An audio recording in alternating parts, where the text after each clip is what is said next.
0, 1.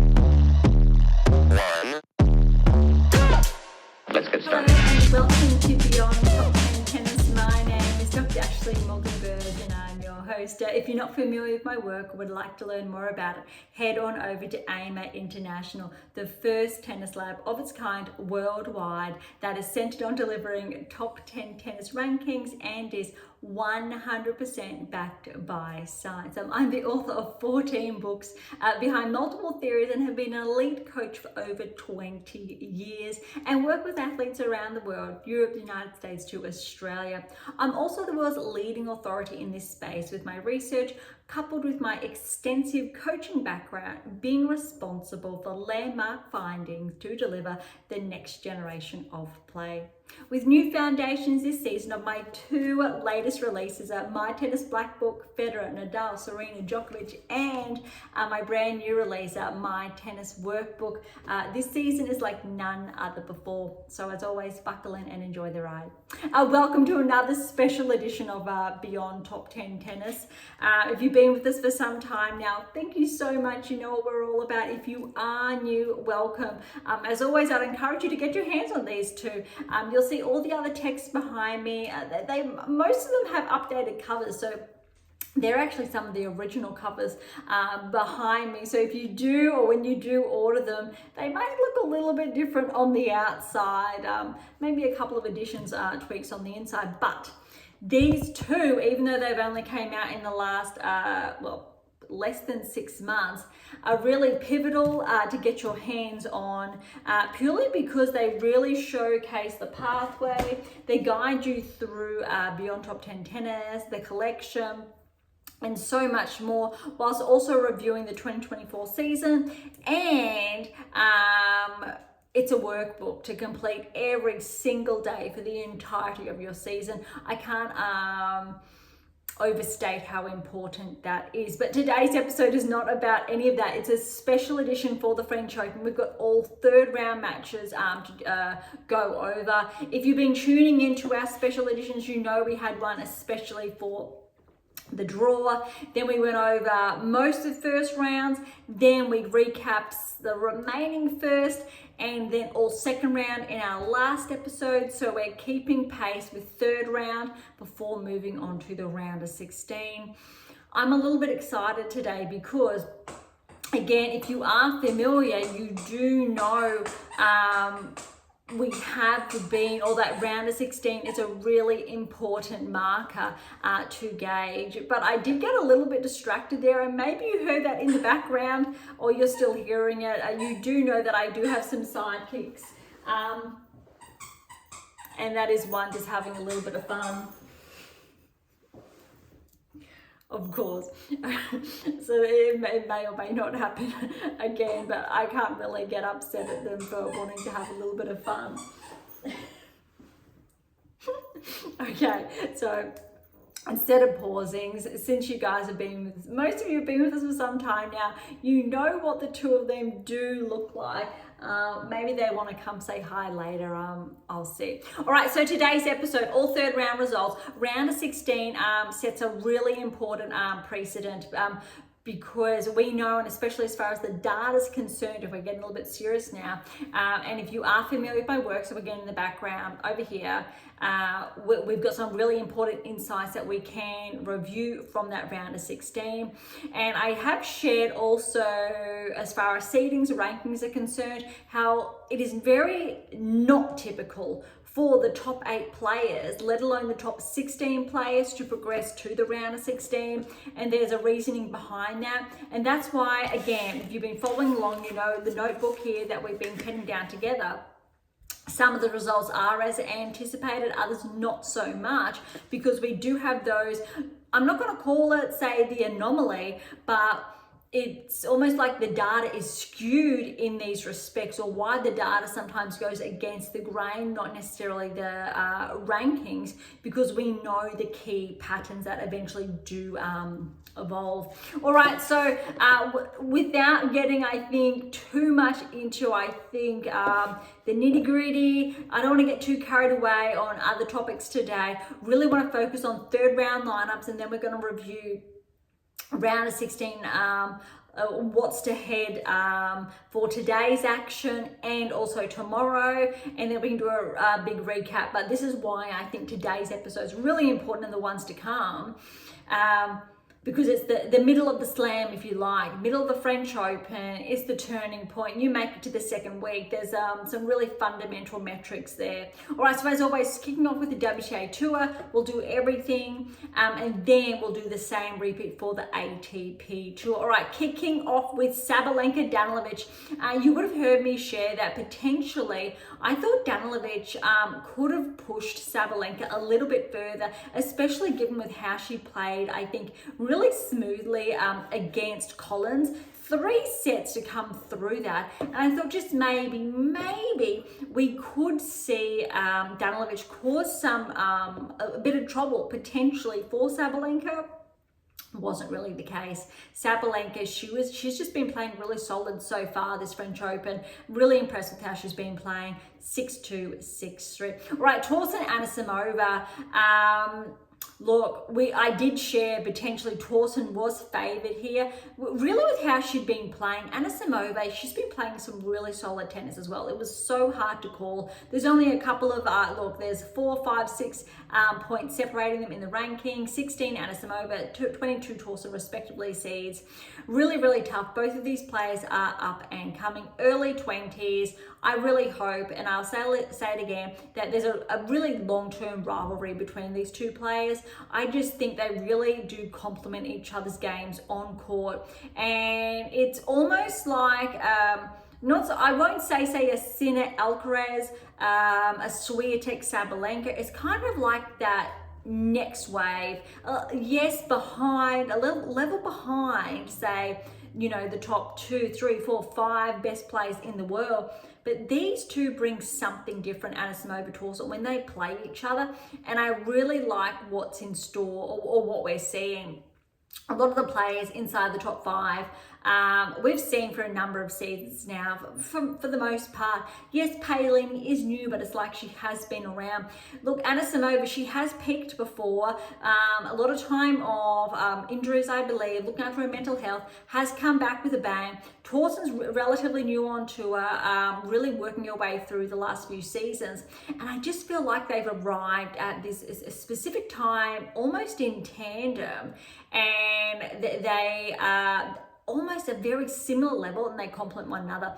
I'm not going to be surprised if one or hopefully both finish the season inside the top 15, and there is that type of rivalry we're seeing in the next couple of seasons, because I definitely think it has really solid potential. All right, done and said. Anisimova did get that first set 7-6, 7-4, so it really did play out as tightly as potentially anticipated. One break in that second set, 6-4. Potentially, I thought it could be pushed to 3. Looked like maybe mid-second set, Torsten was going to. But Anisimova, really, she was just the more consistent, stronger player, especially with the shots she was hitting from the baseline. And I think it's going to be really interesting seeing her in the round of 16. Not her first time. Very important to share that. All right, next we had a Samsonova and Yastremska. This really did go as anticipated. Samsonova's been playing relatively solid this season. Yastremska, yes, she's finding that groove again. That got her up to, I'll say, that peak ranking, mid or early to, I'll say, the first quarter of last season. But Samsonova 6-2, 6-3, just too solid there. All right, Zhang and Mboko. What's really interesting about this encounter is all the matches I've shared so far. I do believe actually this was the longest in duration, and or equal to the longest at this stage, because there are ones that did go a little bit further. Just to put that into perspective, because yes, Zhang did come out on top, but Mboko, it really wasn't a whitewash whatsoever. It was 6-3, 6-4. So Mboko really put in a solid performance, I think, and let's keep an eye out on Mboko for the rest of the season, especially come grass, hard court. I'd love to see how she plays, because again, she's relatively new. We've only been hearing her name. I'm going to say the last 2-3 months popping up, and this was a really impressive performance, making her, I think, maiden a 3rd round at a Grand Slam. is a huge accomplishment. All right, Paolini Stadobatseva. This first set actually was probably a lot closer than anticipated, in all fairness. Stadobatseva, she played some really great tennis. Paolini got it 6-4, but I was a little bit nervous. It was really, really tight. Second set, you could see the rankings come through, the experience come through. Paolini getting it 6-1. All right, Svitolina and Pera. I'll tell you what, this match was exciting. I watched this one and it could have gone either way. Pera pushed. She was absolutely equal to the level of Svitolina, who was one of the top 3, 4, 5 players in form this season, especially on the clay. Absolutely sensational. Pera is a player to watch. She needs or deserves all the accolades that are out there, just missing out 2 back-to-back tie breaks, 7-6, 7-6, tie break scores 7-4 and 7-5. Neck and neck. There was not much between these players. That's how solid it was. And so I really need to give, well done to Svitolina getting through on those key points. But also congratulations to Pera. Really, I think just holding it with one of, I'm going to say, the best players in the world. Svitolina, despite her seeding of 13, she's playing like a top 10 player without a doubt. And this was a really promising performance.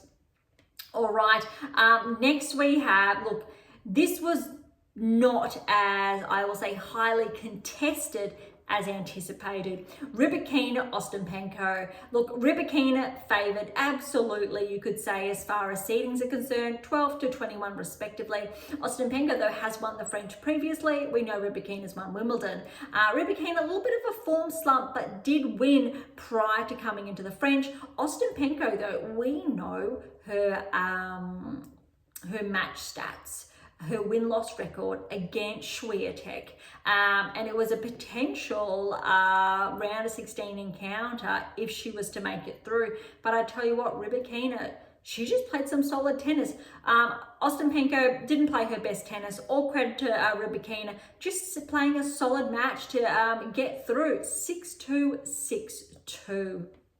All right, Swiatek and Christian. Look, Swiatek, she had her foot on the pedal. First set, 6-2, went as expected. But I tell you what, second set was a different story. Christian found a bit of that rhythm. Swiatek actually stepped back. She was not at the same level of intensity. Her game was not, I'll say, at that same level. She really had to fight for those points, and it was really close. I think she was actually lucky it was done in 2.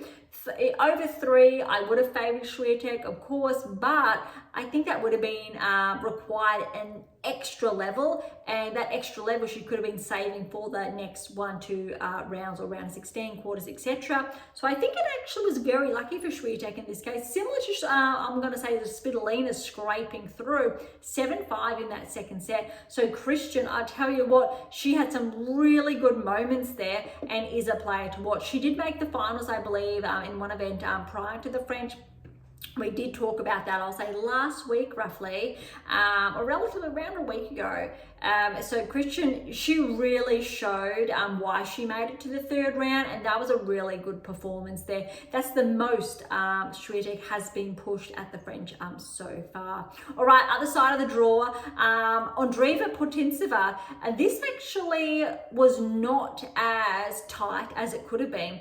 Putintseva, if she played some of her best tennis, could have been closer, could have been a closer 2-setter, could have maybe been up and down 3-setter, but Andreeva stayed relatively solid. Well, no, really solid. 6-3 in that first set, then 6-1, really ramped it up. But look, first set, it was very close, but Andreeva, she just played how she plays. Solid tennis, not too many unforced errors. Putintseva was going for it, just one too many unforced errors. Wasn't much between them. And then Andreeva, she just stepped it up in the second. Really what we want to see.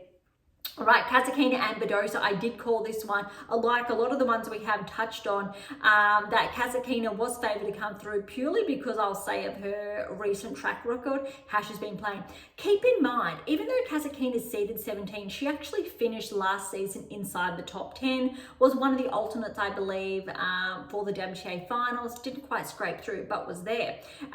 Start of the season, just bumped outside and slowly has regressed outside the top 10 to obviously her 17th seed, but she's still been consistent, and last season was not even her first time inside the top 10. She has had stints, and she's relatively, I'll say, stayed around 11, 12 in the world the last couple of seasons. So this is a little bit of a regression past that, but I'm sure her ranking will pick up after the French because, look, Badosa, yes, she's inside the top 10. Yes, her metrics have been tracking. Yes, this season she bumped right back into the top 10. She had a stellar last season. She really fought hard back from, I think, outside the top 100 to eventually, I think, starting this season or just after the Australian Open, I believe, inside the top 10.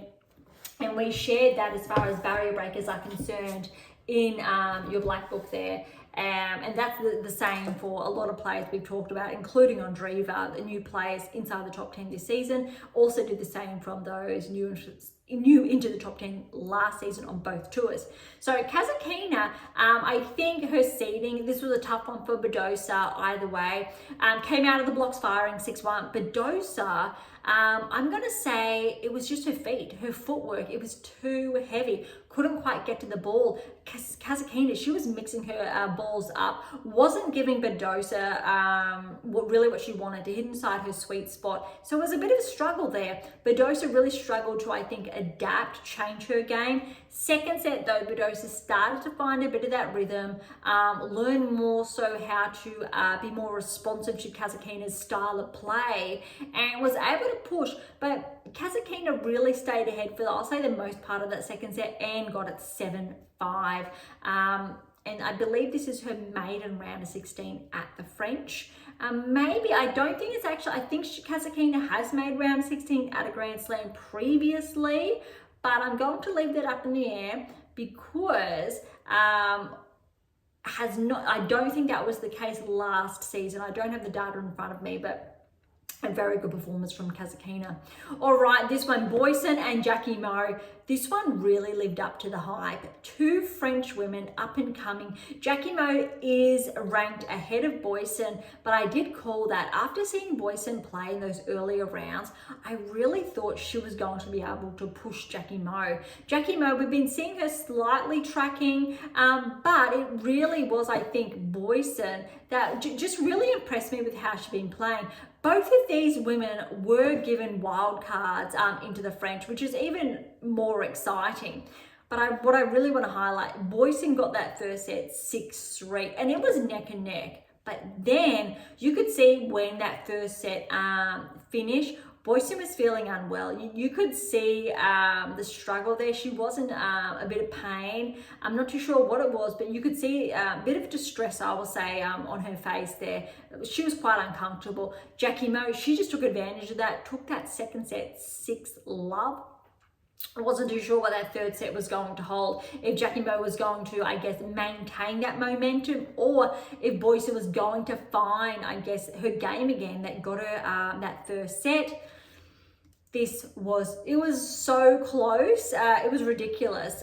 It got to, I think, 5-4, potentially. Boyson, she was up a break, serving for the set. Jackie Moe, she broke back 5-all. Similar thing happened. Boyson up 6-5, took it up back to 6-all. Then it went into the almost. I got a bit excited.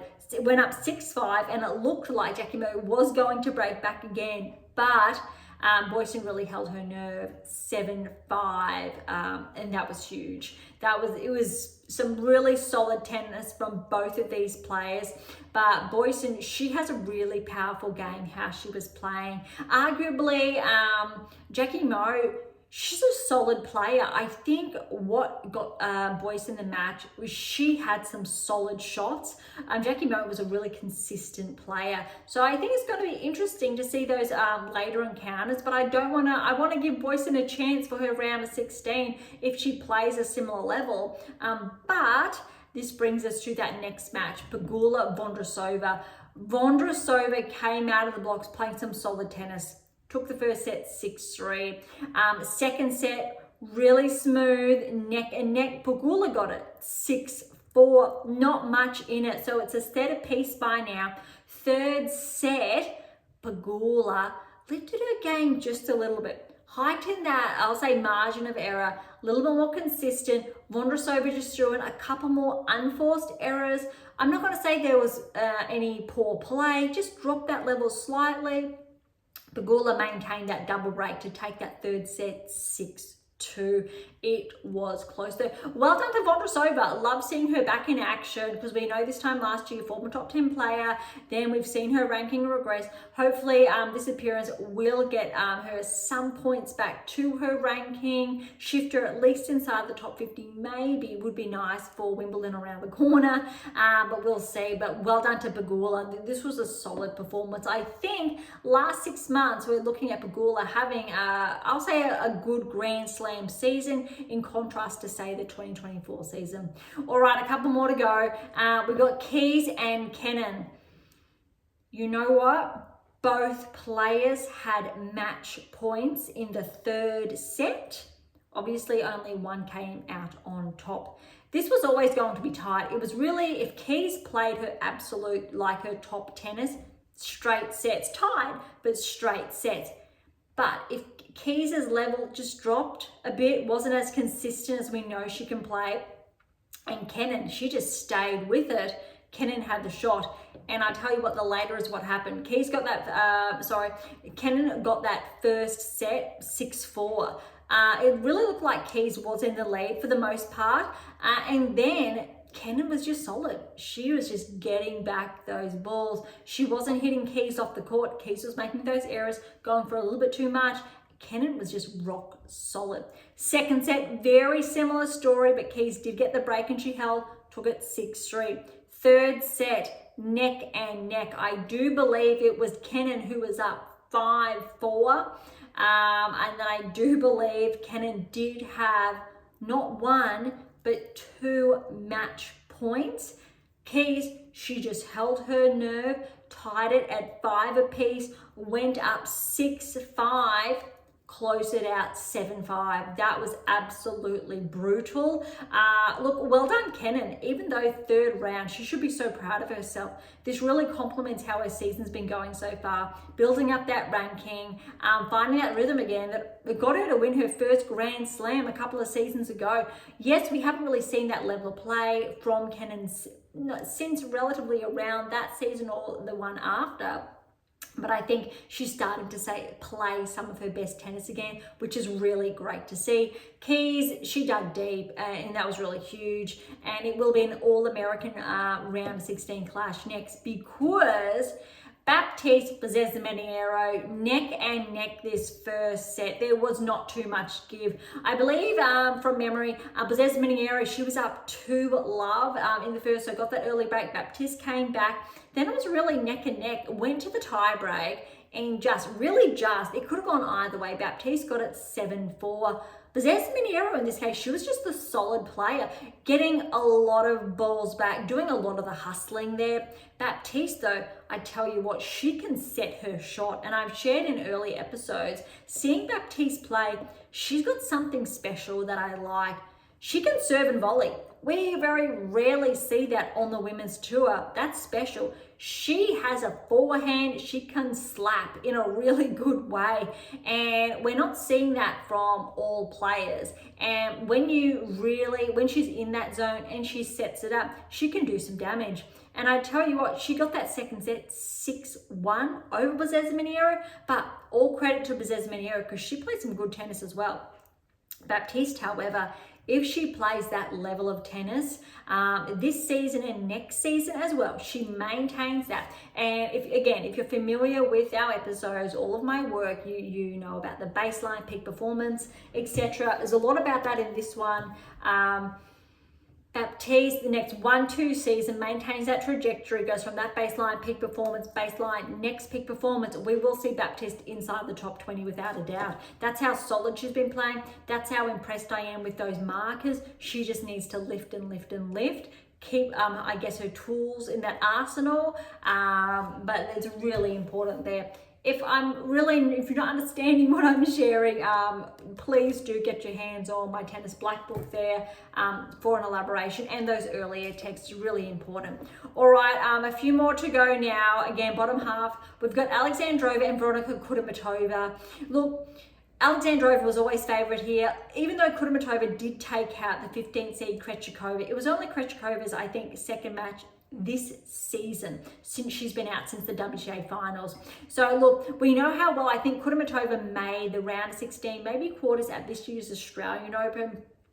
Former top 10 player. She's made the round of 16 at a Grand Slam previously, but Alexandrova, she's just been playing some really solid, consistent tennis.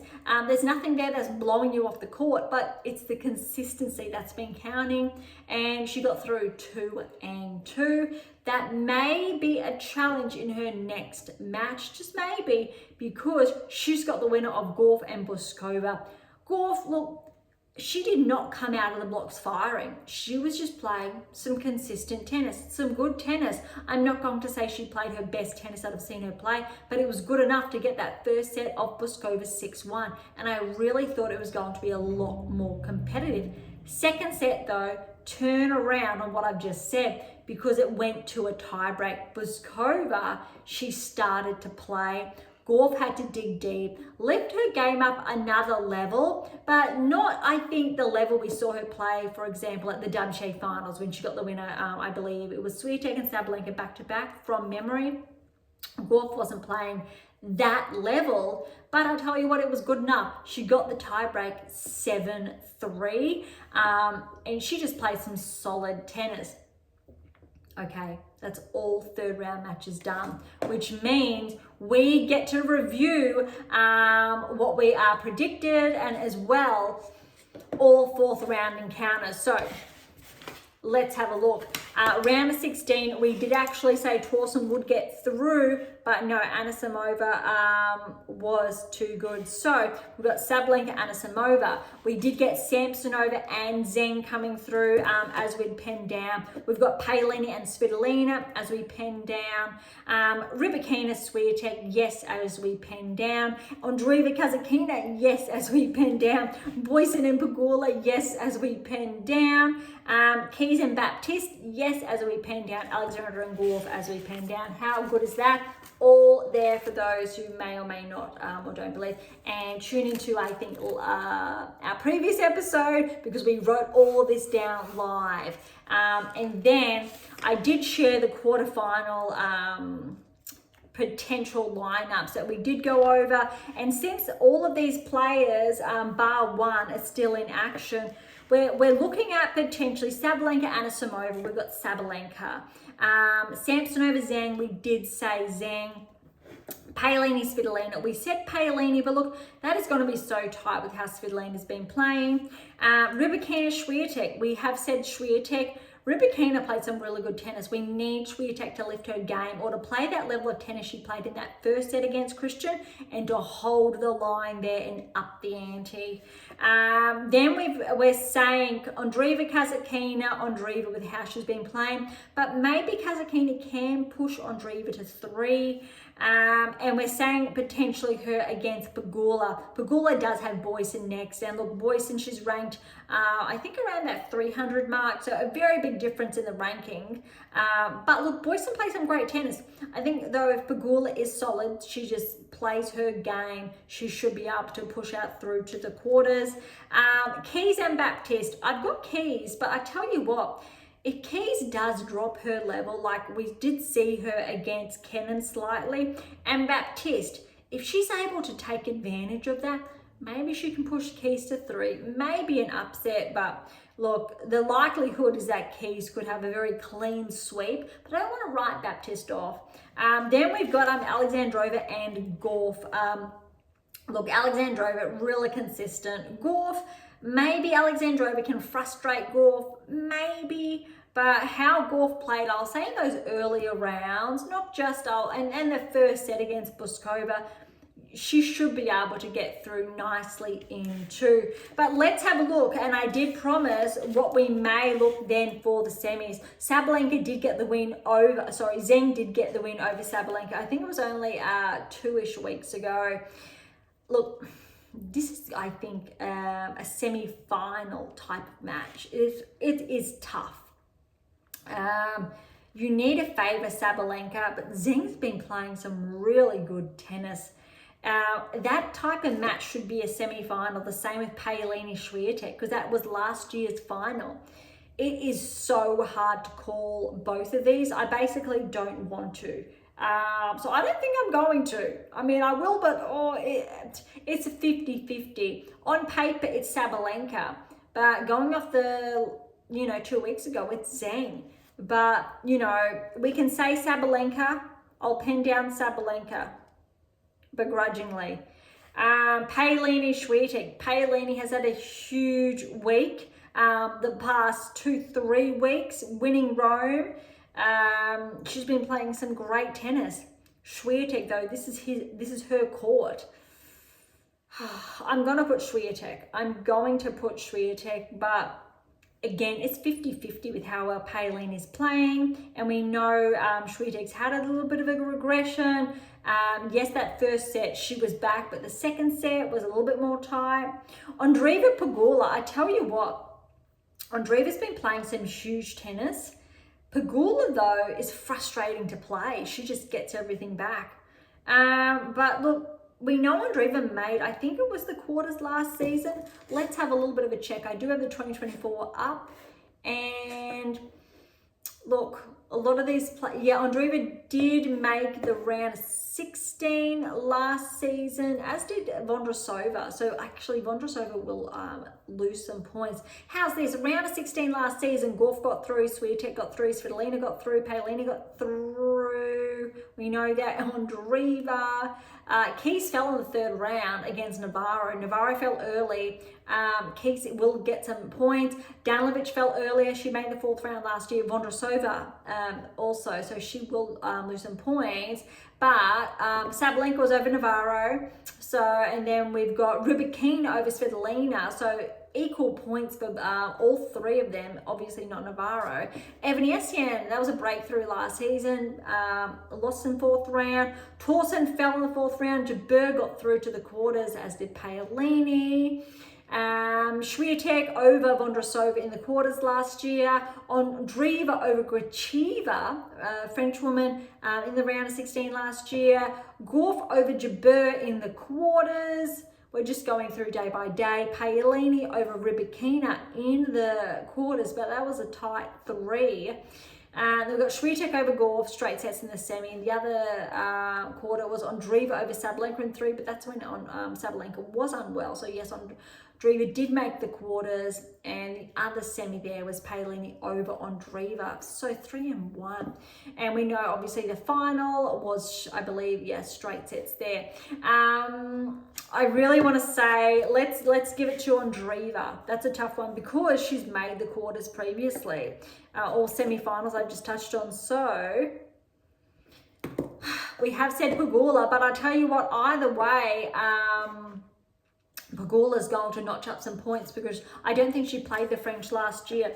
Keys and Gauff, that's a tough one, but you need to say Gauff. But I tell you what, if Keys plays how she did in Australia, I think she definitely has a chance. I think all of these quarterfinal matches are 50-50. Honestly, 50-50. And what's even more exciting here, for the first time in 20 years, I'll say that again, the first time in 20 years, the top 8 women's seeds have made it through to the 4th round. That's huge for the first time in 20 years. If you tuned into our previous episode, you would have heard me talk about it was very unlikely that those top 8 would get through. But this was, and look, Kenin, she had those 2 match points, but they stood their ground. And we've got the 2 newcomers in the round of 16. in Baptiste and Boisson. So Baptiste has Keys, Boisson has Pegula, round of 16. All other players are seeded, but look, the number of players inside the top 10 in the fourth round, we've got Sabalenka, Zhang, Paolini, Swiatek, Andreeva, Pegula, Keys, Gauff. That's actually 8, and we know Badosa and Navarro were out. But all other players are seeded other than Baptiste and Pegula, and arguably you need to put Svitolina with how she's been playing up there, and also Kazatkina, former top 10 player. Let's have a look at the wider draw, because I really want to look at what these players have been facing. Sabalenka, for example, has not played. I will say a player that has been seeded, and she'll face her first seeded player in the round of 16. Samsonova, Zheng. Okay, Zheng, she's not played a seeded player either, or a player that I'll say has won a Grand Slam or has been a Grand Slam finalist. And there's a reason why I'm sharing this. Paolini, very similar, smooth. Svitolina, very similar. Rybakina, yes, that was tough. She did play Ostapenko. That was the toughest there. Swiatek, though, she's played Raducanu, Grand Slam champion. And now in the round of 16, she's got Rybakina, Grand Slam champion. Just sharing the draw, and in previous episodes you've heard me share different rankings, and Swiatek's opponents have been higher ranked in comparison to, say, Sabalenka's in different, I think, parts of the draw. Without a doubt, this first half of the draw, Swiatek has been given the hardest part here, and I've shared this, I think, each episode that we've been doing our special editions. So this is actually going to be an absolutely brutal task for Swiatek to win this year's French Open. The odds are stacked against her. No woman has won 4 in a row before. For her to do that 4 in a row with this draw is going to be phenomenal. I think it's completely understandable if she doesn't, because of the draw that she's been dealt. The players you really need a favour on this side is almost all of them. Sabalenka, you need a favour. Zheng, Paolini, even Svitolina if she gets through. Swiatek, but then Rybakina if she gets through. It is tough. This is a brutal half of the draw. The bottom half, I think, it's a bit of a different conversation. You need to favour Andreeva. There's a very big opening, because even if Pegula does get through, she is favoured to progress per ranking, but Andreeva's got a very big opportunity here. Look, if Kazatkina gets through, that's huge. And then the last quarter is Keys and Gauff potentially there. That's going to be really interesting if it's the two of them. Probably need to favour Gauff's game on the clay. We'll see. But I think if these results do pan out that I've penned down, just to keep us honest. All right, I think that's it for the WTA Tour, because we have gone over a lot. I've tried to share some more detailed insights. Even looked at last year's results, etc. So ATP Tour third round. Kicking things off, I think, with Sinner here. And look, in all fairness, I do not think this played out as anticipated at all. I really thought Lecheka, after his 4-set win over Davidovich Fokina, had the capacity, just maybe, to give Sinner a bit of a push. Just maybe. Boy, was I wrong. 6-love, 6-1, 6-2. Sinner was ruthless. He has been playing the best tennis out of all players, without a doubt. He's been playing so clean. He just missed out last year. I think he made the semis, but it's brutal. So let's do what we did for the women's before we get sidetracked.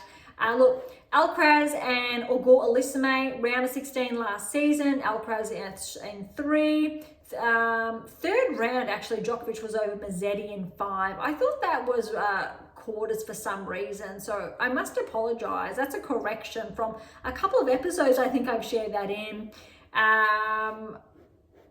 and Tsitsipas over Analdi. Now, Kaboli, I think, took out Analdi early on, and Tsitsipas did get through. And Tsitsipas, we know, has fallen early, so he actually will slip further in the rankings. Maybe just keep inside the top 20.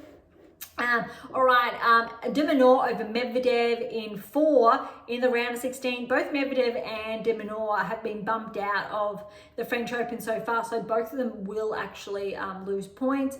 Dimitrov and Hurkacz made the 4th round last year. Dimitrov got through. Both these players are going to drop in the rankings. And we had Sinner over Moutet here. So Moutet wasn't able to make the 4th round this year, so will probably just lose a couple of points there. The other side, we've got Fritz fell to Rudd. So Rudd and Fritz are going to be dock some points there. Sinner over Dimitrov in the quarters. Zverev over Rune in the round of 16. Both of these plays are still in solid. Djokovic, Cerundolo in the 4th round. Cerundolo hasn't been able to progress to the round of 16 here. Rudd, Djokovic in one of the quarters, that was a walkover. Alcaraz over Tsitsipas in the other quarter. Zverev over de Minaur, so more points to be docked from Alexander in a quarter. And all right, semi 1, we had Alcaraz and Sinner. That was a 5-setter, and I tell you what, how Sinner's playing, he has a chance to get some redemption there. Other semi we know, Zverev and Rudd. So unfortunately, I think Rudd's going to be bumped outside the top 10 potentially, just maybe, or he'll be bumped back a few places. That'll be interesting. But before I get carried away there, granted, we've got de Minaur out and Rudd out early. They're actually the only two, and Fritz. I think Fritz is relatively safe by 1,000 points. So he'll still maintain that top 10 ranking. Rudd and de Minaur, they are susceptible purely because Rune's still inside the top 10. Paul's still in action and Shelton is still in action. So potentially after the French Open, we actually could see Shelton inside the top 10. He could actually become a barrier breaker. Fils may actually have some points, extra points that could nudge him closer towards becoming a barrier breaker, but maybe not until, I'll say, a solid performance at Wimbledon. And Rublev's still in action. That could actually, if he has a good showing, bump him back inside the top 10. Maybe if he gets through, I'd say, to the quarters or goes further. Tiafoe's in with a shot too. So a number of players are still there inside the top 20 that could actually scrape through, but most players are relatively steady. As far as the women's are concerned, we have talked about this previously, especially with all top 8 players still in. With Navarro and Badosa out, Rybakina most definitely will get inside the top 10 after the French Open. And Svitolina looks like, depending on her results, could be on the cusp. She's 700 points behind Rybakina, so that's a very big maybe. Probably not, but if Svitolina does get to, say, the semi-finals, for example, potentially, let alone finals. All right, back to the draw. We've just talked on Sinner. Next, we've got Rublev and Fils. Unfortunately, even though I think I did pin down Fils here to get through, Rublev, no, I actually pinned down Rublev, my apologies. Rublev got a walkover. Fils, unfortunately, his back flared up after that 5-setter over Menard there. That was very tight. I think it went for just over 4 hours, thereabouts. So unfortunately, he did not recover, I guess, in time to play against Rublev. All right, Bublik and Roca. I tell you what, I had Roca down here to be a bit of a surprise packet with a good win over Menzik. But look, Bublik, 5 sets over de Minaur, and he's just been playing some good tennis. Bublik, I think this time last year was roughly ranked inside the top 20. He's taken a big hit in the rankings, ranked outside the top 50, I believe. Shortly after the French, he's going to be bumped back inside. But look at this, 7-5, 6-1, 6-2. He's just played some solid tennis. Well done to Bublik. Going down, Draper and Fonseca. This one definitely did not live up to the hype. I was hoping for a 5-setter with how Fonseca's been playing, how Draper's been playing, but this really was a case of Draper's ranking showing through. There really was that clear division between Draper's, new top 5 ranking, to Fonseca being new on tour, making his way, starting the year outside the top 100. Slowly, I think he's inside the top 80 now. He'll probably be closer towards the top 50 after the French. But Draper, he just showed why he's actually, I think, a serious contender for this section of the draw. I think we'll have a look at the draw later. Draper looks like quarterfinal ready. This was 2, 4, and 2. All right, next we got Zverev and Caboli. And yes, Caboli did take out Analyses, who did make the round of 16 last year, which means Caboli will collect additional points, which will help his rankings. Zverev, though, look, Caboli plays some really good tennis, especially in this second set. But Zverev, what I liked here is that Zverev actually started to play the tennis that reminded me why he made the finals of the French last year. Just why we haven't seen that level of play from Zverev probably for the best part of the last 3 months since Sinner was sidelined. But 6-2, Caboli stayed with Zverev in the second, went to a tiebreak, 7-6, 7-4. That was close. And then I think Caboli may be a little bit defeated after being down 2 sets to love. Zverev, he stayed consistent, played his game, but really solid. 6-1 in that third. Didn't really look like he was even breaking a sweat. That's what I liked. I think Zverev, if he keeps playing well, he is definitely, he's got a shot at making, I think, the finals again. But wait for this. We'll go over the draw later. All right, Griekenspor and Quinn. I think I did have Griekenspor down. Yeah. It did go to 5, though. I don't think it was anticipated to go to 5. But look, Quinn, he just came off his second round, a 5-set win over Shevchenko, and backing that up for a 5. But look, this was not lopsided whatsoever. Okay, maybe there were 2 sets, but check this out. All right, 4-6. So Quinn, first set. 6-1, a little bit lopsided there. So Quinn went on that high, dropped his level. Third set, 6-7. So Quinn's winning that third in a tiebreak, 2-6. 2-7, my apologies. So we saw a bit of a drop from Quinn, then he got that level up. Fourth set, Griekenspor, 6-1. So Quinn's level dropped again, wasn't able to maintain that level. Before the fifth set, both players were neck and neck, and Griekenspor winning 6-4. To me, what that says is experience. That Quinn wasn't able to maintain those peaks, dropping those following sets.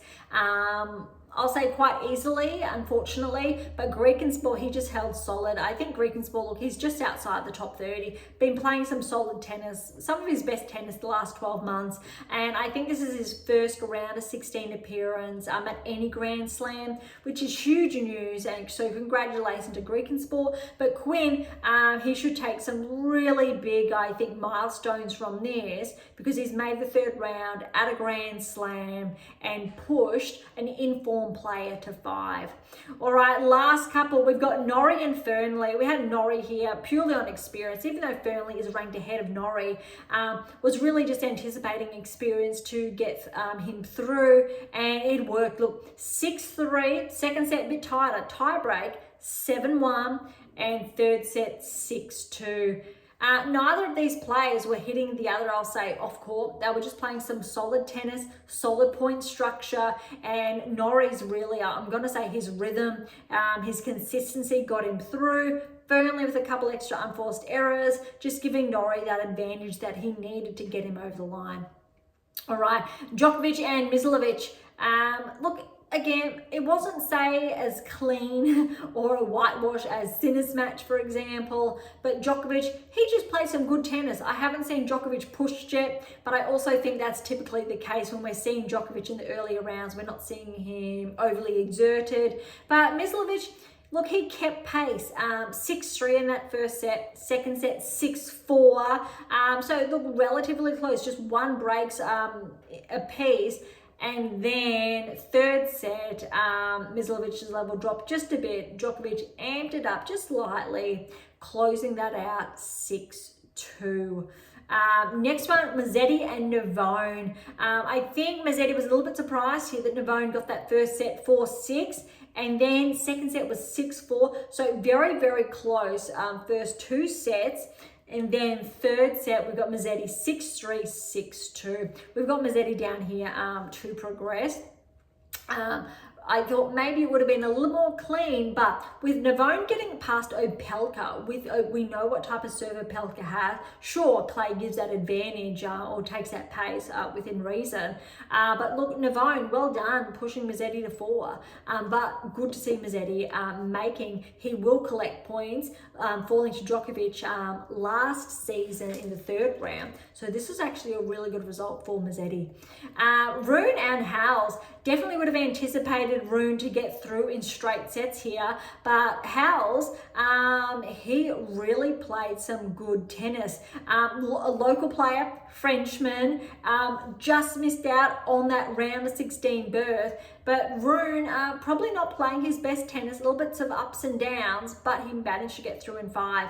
Look, 4-6, 6-2, 5-7, 7-5, 6-2. Really, really close. Maybe, you know, that second and fifth set, a little bit more of a stretch between with those 6-2 results. But other than that, really it looks like just a breaker serve. That was really close. I hope Halles takes some really good positives from this match, because he just almost got a win over a top 10 player. Well done to Rune getting through to the round of 16. He will get extra points because he was unable to make it, I believe, this far last season from memory. Yes, even though we've gone over all of the results. So he did actually make the round of 16. My apologies there. That's why I was checking, and felt as a Rev. So this will be interesting. I'm going to say potentially he will fall at this stage as well, because his next opponent is Mazzetti, but we will get there later. All right, next, Tiafoe and Korda. Look, this is actually, I thought Korda could push Tiafoe a bit. Did so first set. First set went to a tie break, 8-6 to Tiafoe. I think that was really crucial, that first set. I think if Korda did get it, it probably would have gone to 5 in all fairness, but Tiafoe held his nerve. I think Korda did have set point, I think, from memory, but really just a break a piece in the next two. 6-3, 6-4. That's how well Tiafoe just held his nerve, remained relatively steady throughout, playing some really good tennis, and I think Tiafoe now has a really big opportunity to make the quarterfinals, because he has an unseeded player next. In place of where, say, Rudd would have been, Borges, no, in place of another player. I better check further on since I have just highlighted that. Tiafoe, yes.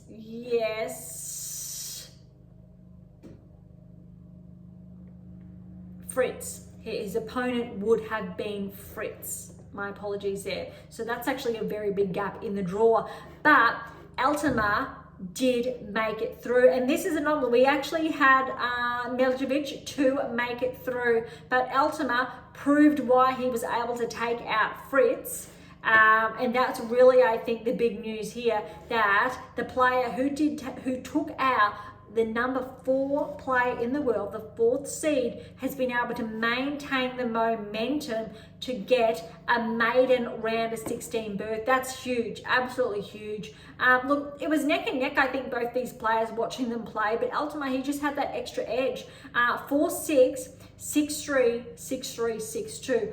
Relatively smooth. I didn't see either player hitting the other one off court. Just really consistent play. Really great to see. But Tiafoe, arguably, he's going to have to come in with the big guns to hit Altmaier off court. But it'll be really interesting to see if Altmaier just maintains that level of consistency. Though a very big opportunity for Tiafoe, because he will not be facing a seed. All right, a couple more. Poprin over Borges. Actually had Borges, wasn't sure if Poprin had it in him, but this was huge, especially the second set tiebreak. I actually think this could be Alexei's first round of 16 at a Grand Slam, or maybe it's his second. Maybe he's done it in Australia or the US Open. I'm a bit Nordic since he is a local. I'm unsure. 25th seed. He's coming off his best year on tour. But Berge, he has made the round of 16, 2 round of 16s last season at the Grand Slam level. That's why his Grand Slam results have been ahead of Popyrin's. But taking that into consideration, Popyrin, look at this scoreline. 6-4, second set, tie break, 7-6, 13-11. That's huge. That was super tight. And then third set, also a tie break, 7-5. That was incredibly close. Obviously, Berge got that second. We'd probably see a 4, maybe a 5th set. But Popyrin was able to hold on, and that's a huge result for Alexei, especially because Australia's #1 in de Minaur. He's had an early exit, unfortunately. So Popyrin's left holding the flag, which is really great to see. And Kazakhina, newly crowned Aussie, which we don't typically see, which is very exciting. For those who are not familiar, Beyond Top 10 Tennis, yes, we're based in Australia, though I do try my best not to hold any bias because typically I really don't. So well done to Popyrin, and the proof is I actually had Berge written down here.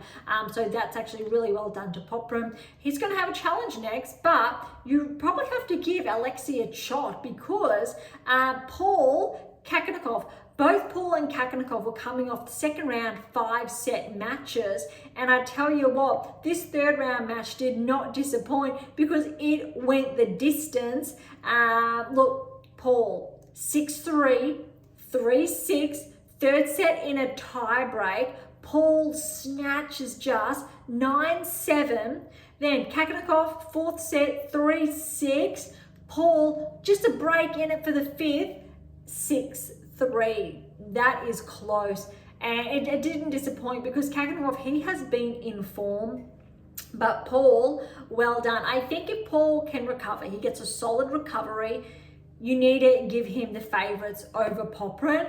But look, Popyrin's coming off 3 sets, and look, his first round, he has 2 sets, and then his opponent unfortunately retired in the third. So arguably, Alexei has fresher legs.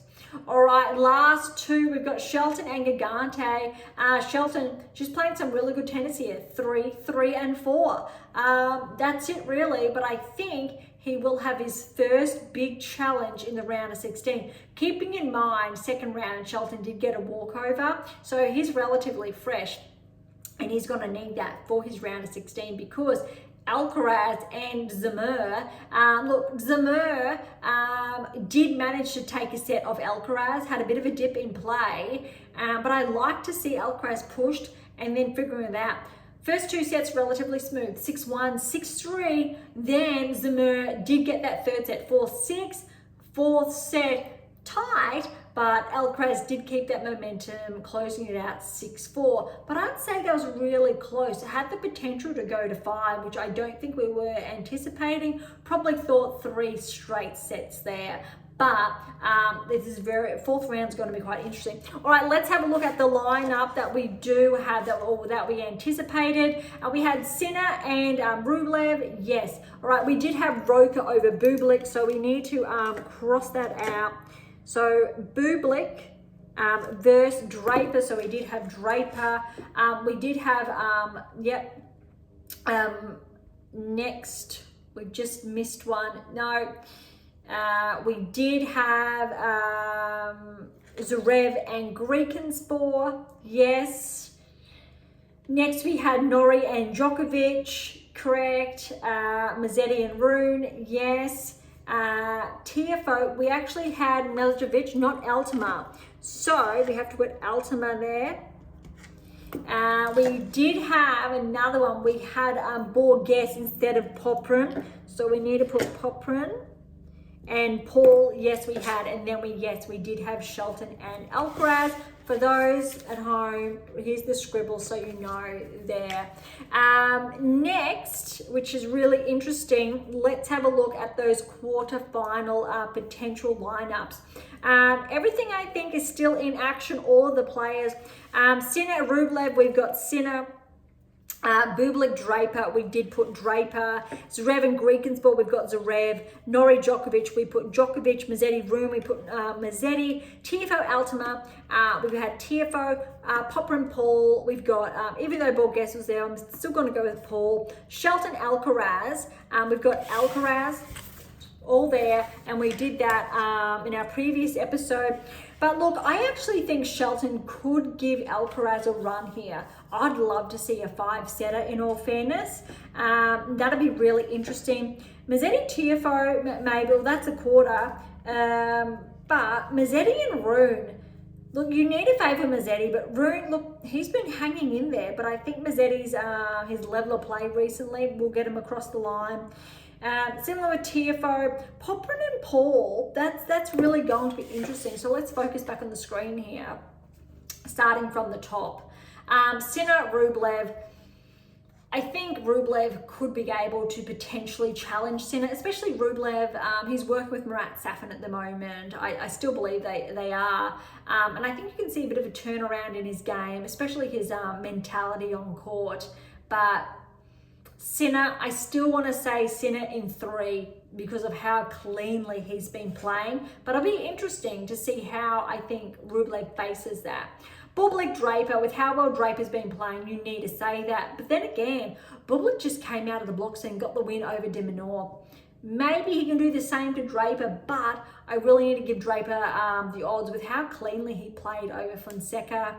Zverev Greekensburg, really need to say Zverev with how well he's been playing, especially in those first and that last set in his 3rd round encounter. Djokovic, Norrie, of course you need to give Norrie a shot if Djokovic isn't playing at his best, but otherwise I think Djokovic, you've got a clean 3-setter there for him to make another quarterfinal. Mazzetti, Rune, we've just touched on for why Mazzetti, etc. And Rune's coming off, well, that 5-setter, Mazzetti had a 4-setter, though I just think with how Mazzetti's been playing and his game on the clay, the maturity there, I need to favour Mazzetti. Tiafoe Altama, really just rankings alone, you really need to say Tiafoe. Tiafoe would have to not be playing his game and Altama really up a level to push that maybe to 4-5 sets. And Popper and Paul, look, I really want to give Alexei a chance, and I think he is going to come out firing. Paul is going to have to play the type of tennis that got him inside the top 10 this season. Even though he's slightly regressed outside the top 10, he's the 12th seed. He's going to have to play that level that we know he's capable of, that he was playing very early on this season. Popperin, though, he's in with a shot. That's going to be really interesting. Similar with Shelton's in with a shot, with how well he's been playing. All right, let's have a look over at the wider draw. Fast forward, looking at the draw, Sinner really hasn't been challenged yet. Rublev, not so much when we're looking. Bublik has, yes. Draper, yes. But we're still looking, the quarters with what I said. Zverev, not so much, hasn't been. And Djokovic, not so much when we're looking at, and I'm just sharing this because we've said the women's draw with how that played out with especially Swiatek being challenged a lot in those earlier rounds, which you look, men's top half of the draw, it's basically as you would anticipate a draw to be, relatively no big challenges, no Grand Slam or former Grand Slam champions in those earlier rounds. As far as the Mazzettis, no, or Rune, we're not seeing any big challenges so far there. Same with Tiafoe, no. So all of these draws are typically panned out for the seeds as anticipated. Obviously, the unseeded players, we know they have not been, or they've already taken out a seed. So that's actually obviously a really good thing. So we know what they're capable of, but the question is if they can do that more than once. Sinner looks like he's got a relatively clean pathway through to the quarters. Semi-final would potentially, to get through to his quarter-final we're looking at is Sinner and Draper, is what I've got down. And that is going to be tough. Zverev and Djokovic for the other quarterfinal, or for the top half, that is akin to a final, or that's akin to, I think it was the semi-final, quarter semi-finals this year, Australian Open. Mazzetti Tiafoe, yeah, okay, that holds up as a quarterfinal. Paul Alcaraz holds up as a quarterfinal. So the top half is really heavy as far as potential. They should be semi-finals instead of quarterfinals, if not finals. Sinner Draper, you need to actually put Sinner. I'm going to do it since I did it for the women's. Zverev and Djokovic, that's tough. But you need to put Zverev. Zverev got the win over Djokovic in Australia and it was tight. Let's go off match experience or play this season, Zverev, but Djokovic is currently riding a performance peak. So that could really go either way. I'm just going to go on their most recent encounter and if Zverev's able to capitalize off that. Otherwise, Djokovic and Sinner in one semi, wow. Or Sinner, Zverev, wow. Draper, if he can get past Sinner, wow. All right, Mazzetti Tiafoe, you need to put Mazzetti with how he's been playing lately. Tiafoe, of course, you need to give him a shot, but I just think Mazzetti's game on clay, it just works. Paul Alcaraz, need to put Alcaraz, sure, Paul has a shot, providing he gets through and providing Alcaraz gets through over Shelton. Has a shot if he's playing some of his best tennis and Alcaraz's level just drops. But it's looking like Mazzetti and Alcaraz in one semi, Sinner Zverev in the other. Obviously, we know Fritz is missing from this equation. De Minaur's missing from the equation. And I feel like another player is missing that we're not seeing. Now that's, and Rudd is missing. But that's really interesting to point out. As far as, if we go seeds are concerned, we've got 4 players on the men's side not seeded. And on the women's side, you had 1, 2, you only had 2. And that's really interesting because it proves with what I've been sharing, or especially in my Tennis Black Book, that WTA Tour had the opposite metrics this time last year to the ATP. And as I've shared on numerous occasions this season, ATP was predicted to have that type of turnaround. And that's really, really interesting. But back to the ATP Tour. Let's look at the seeds. Have the top 8 gotten through? No, that's not possible because Fritz, Rudd, for example, are out. We've got Sinner is inside the top 10, Draper's inside the top 10, Zverev's inside the top 10, Djokovic is inside the top 10. So the first half of the draw has held up its end of the bargain within reason with 4 top 10 players. And then actually, bottom half of the draw, Mazzetti's top 8. Look, I'm going to say Rune because he's top 10. And Alcaraz. So we are missing one of those top 10 players, which we know is Fritz. But as far as the top 8 are concerned, no. WTA's top 8 has gotten through. But because Rudd and Fritz fell early, their top 8 are not present. Plus, we know Alex is out as well.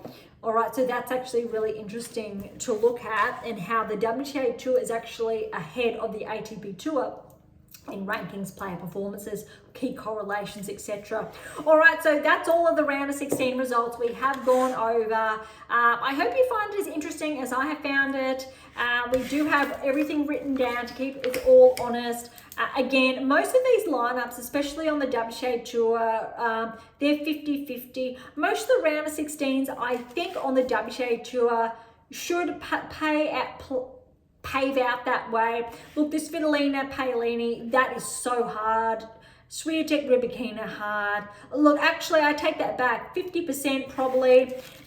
Look, we should see Goff. We should see Keys. We should see Pegula.